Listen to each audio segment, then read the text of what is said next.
Where are the men? Because these days, it seems like we're not around.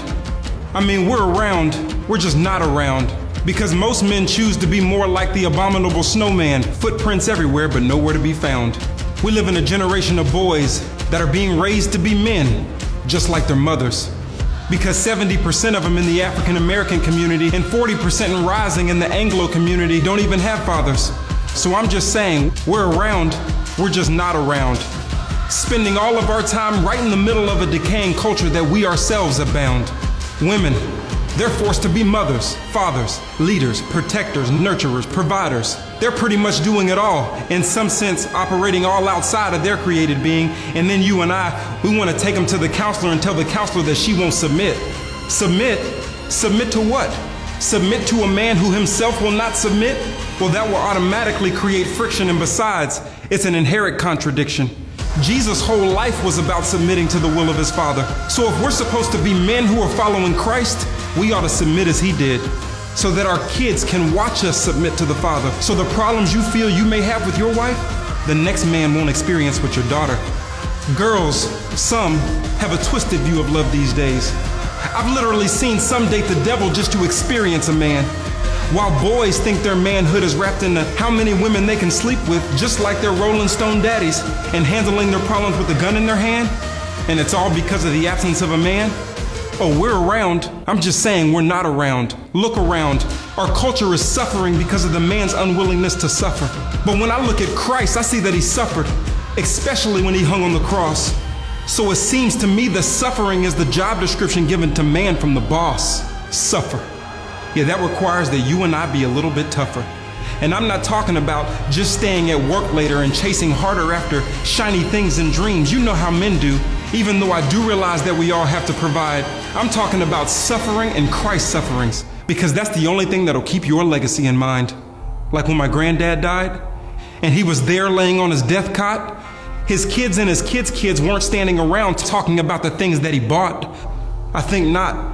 It was more like when my sister Crystal went over to him and said, Grandpa, your great-grandkids are running around going crazy, as if this is a day to celebrate. Do you want me to quiet the boys? Grandpa said, No, Crystal, you don't understand. This is a day to celebrate because I wanted to die to this noise. And then it happened.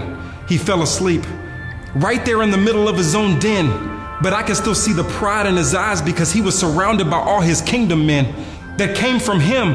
Yeah, we prayed with him. And we also thanked him for not letting anything in his life be a deterrent, because now that allows his legacy one day to hear what he heard that day. Well done, my good and faithful servant.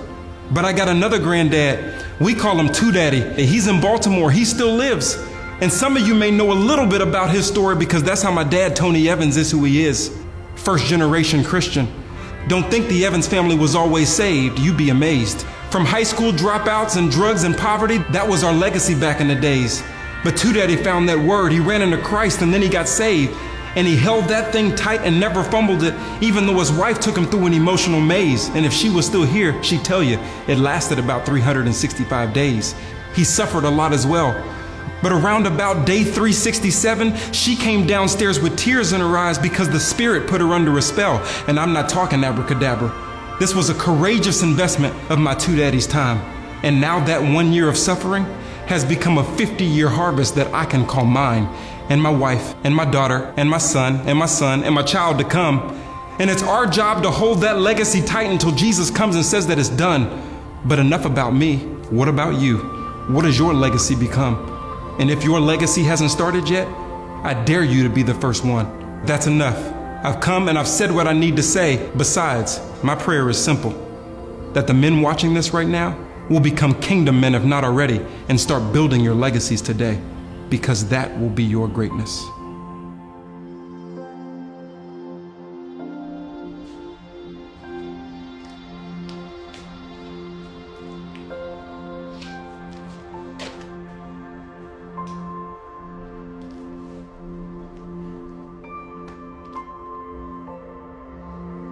I just want to say that I am proud of all of you. I'm proud of each and every one of you. For the game that you played tonight,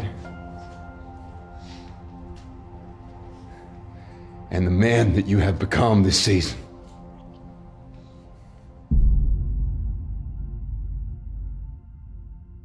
Hey, this is Jonathan Evans, the chaplain of the Dallas Cowboys, and I'm excited to be here with John Irwin and the whole Woodlawn team. We're just really excited about the movie. Everybody's got to go see it because it's promoting unity, and that's what we need. Our culture, our country, and even our churches, we need this, and it's a movie that's very exciting and it's very fun for the whole family.